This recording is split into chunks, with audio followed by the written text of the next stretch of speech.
So I'm going to continue with this Snow White and the Seven Dwarfs, translated and illustrated by Wanda Ga'g, we're guessing. And we are on page 21. "They call me Snow White," said she. "And how did you find your way to our little home?" asked the dwarfs. So she told them her story. You see all the clothes hanging on the line? Look at the cats. Cute. All seven stood around and listened, nodding their heads and stroking their long, long beards. And then they said, "Do you think you could be our little housekeeper? Cook and knit and sew for us, make up our beds and wash our little clothes? If you keep everything tidy and homelike, you can stay with us, and you shall want for nothing in the world." "Oh, yes, with all my heart," cried Snow White.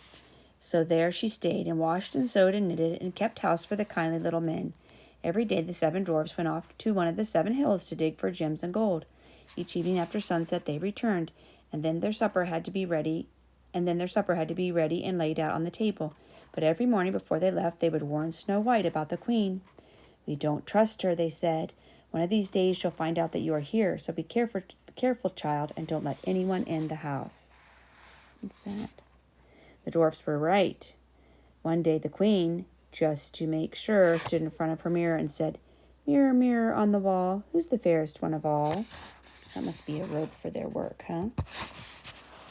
And the mirror replied, "Thou art very fair, O queen, but the fairest ever seen dwells within the wooded glen with 7 little men." The mirror told the truth, huh? The queen turned green with fury when she heard, for now she knew that the huntsman had deceived her and that Snow White was still alive. Day and night she sat and pondered and wondered what to do, for as long as she was not the fairest in the land, her jealous heart gave her no rest. At last she thought out a plan. She dyed her face and dressed herself to look like what will they call this, huh? Peddler woman. Remember, a peddler is someone who sells things? Look at the little 7 dwarfs working in the hill. She did it so well that no one would have known her, and then a basket full of strings and laces she made her way over the 7 hills to the home of the 7 dwarfs. When she reached it, she knocked at the little door and cried, "Fine wares for sale, fine wares for sale." Snow White peeped out the window and said, "Good day, my dear woman. What have you there in your basket?" "Good wares, fine wares," said the woman. "Strings and cords and laces of all kinds and colors." And she held up a loop of gaily colored bodice laces. That would be like for your underclothing for a young lady or lady. Snow White was entranced with the gaudy trifle, and she thought to herself, "These dwarfs were only afraid of the wicked queen, but surely there can be no harm in letting this honest woman into the house." So she opened the door and bought the showy laces. "Child," said the woman as she entered the little room, "what a sight you are with that loose bodice. Come, let me fix you up with your new laces, so you'll look neat and trim for once." Snow White, who suspected nothing, stood up to have the new gay laces put into her bodice. But the woman worked quickly and laced her up so tightly that Snow White quite lost her breath and sank down to the floor. "Now," cried the queen, as she cast a look at the motionless child, "now you have been the fairest. You have been the fairest in the land." Different version, isn't it? Mimi knew it a different way, but she gave her a poisoned apple. Luckily, this just happened as the sun was sinking behind the 7th hill, so it was not long before the dwarfs came trudging home from work. When they saw their dear little Snow White lying there, not moving, they were alarmed. Not talking, they were deeply alarmed. They lifted her up, and when they saw how tightly she was laced, they hurriedly cut the cords in two. And at that moment, Snow White caught her breath again, opened her eyes, and all was well once more. Here she is. Out of breath, huh? All was well once more. When the dwarfs heard what had happened, they said, "That was no peddler woman, Snow White. That was the wicked queen. Please beware, dear child, and let no one into the house while we are gone." By this time the queen had reached her home, and so she rushed to her mirror and said, remember what it is? "Mirror, mirror on the wall, who's the fairest one of all?" And to her dismay it answered her as before, "Thou art very fair, O queen, but the fairest ever seen dwells within the wooded glen with 7 little men." At this the queen's fury knew no bounds, and she said, But now, my pretty one, now I'll think up something which will be the end of you. And soon she was very busy. You will not be surprised, I am sure, when I tell you. And look what she's dressed. What's over her face? A veil? When I tell you that this wicked creature was skilled in the arts of witchcraft, and with the help of these arts she now worked out her second scheme. She fashioned a comb, a beautiful golden comb, but a poisonous one. Then, disguising herself as a different old woman, she crossed the 7 hills to the home of the 7 dwarfs. When she reached it, she knocked at the door and cried as before, "Good wares for sale, fine wares for sale, for sale." Snow White peeped out the window, but this time she said, "You may as well go your way, good woman. I'm not allowed to let anyone in." "Very well," said the old woman. "You needn't let me in, but surely there can be no harm in looking at my wares." And she held up the glittering poisonous comb. She has a veil across her face, and then she has a pretty comb like a crown for her hair. Snow White was so charmed by it that she forgot all about the dwarf's warning and opened the door. The old woman stepped inside and said in honeyed tones, "Why don't you try it on right now, my little rabbit? Look, I'll show you how it should be worn." Poor Snow White, innocent and trusting, stood there with sparkling eyes as the woman thrust the comb into her ebon hair. But as soon as the comb touched her head, the poison began to work, and Snow White sank to the floor unconscious. "You paragon of beauty," muttered the queen. "That will do for you, I think."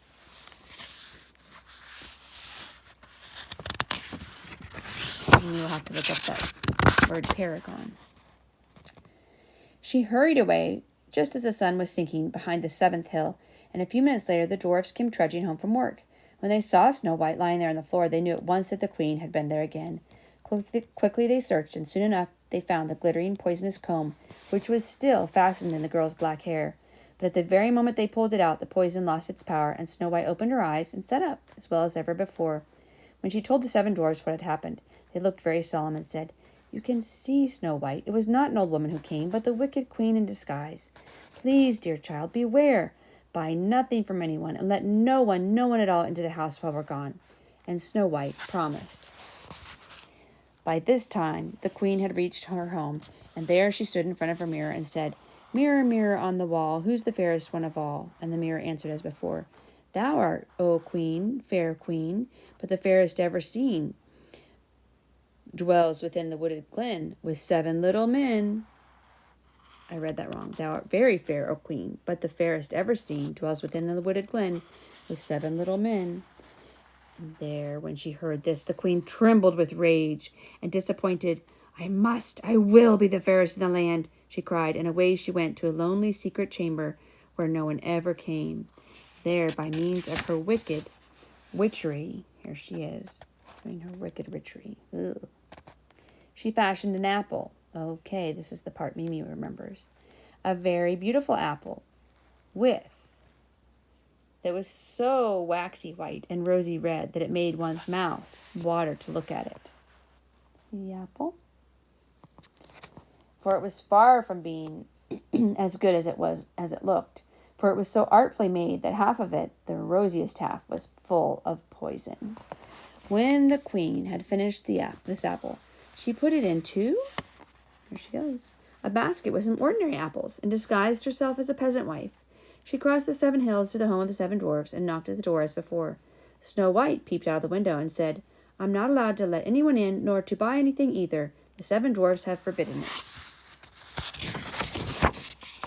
"Suits me," said the peasant wife. "I can easily sell my fine apples elsewhere.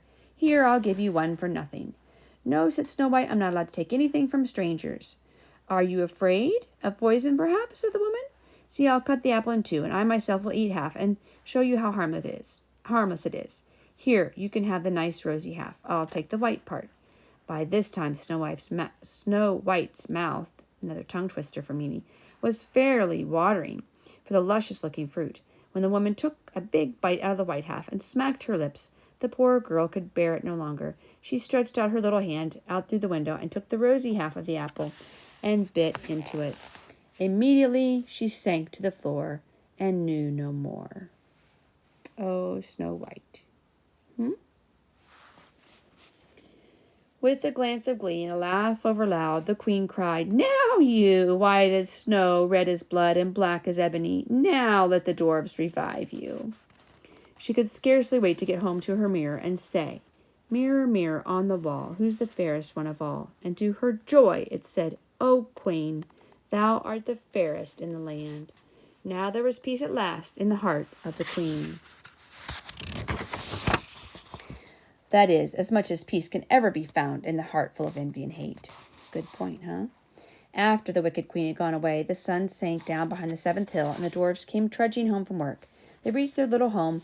No light gleamed from its windows, no smoke streamed from its chimney. Inside all was dark and silent. No lamps were lit, and no supper was on the table. Snow White lay on the floor, and no breath came from her lips.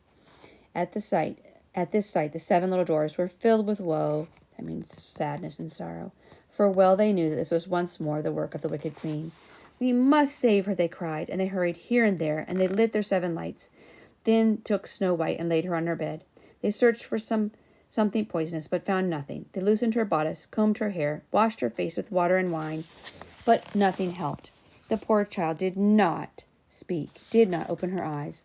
"Alas," cried the dwarfs, "we have done all that we could, and now Snow White is lost to us forever." Look at their sad little selves. Gravely they shook their heads, and sadly they stroked their beards, and then they all began to cry. They cried for 3 whole days, and when at last they dried their tears, there lay Snow White, still motionless to be sure, but so fresh and rosy, she seemed to be blooming with health. Excuse my mistakes. "She is as beautiful as ever," said the dwarfs to each other, "and although we cannot wake her, we must watch her and keep her safe from harm." So they made a beautiful crystal casket for Snow White. Crystal is kind of glass, isn't it? So they could see her to lie in, and casket is where you put a dead person, right? It was transparent all over, so that she could be seen from every side, and on its lid they wrote in golden letters, "Snow White, a princess."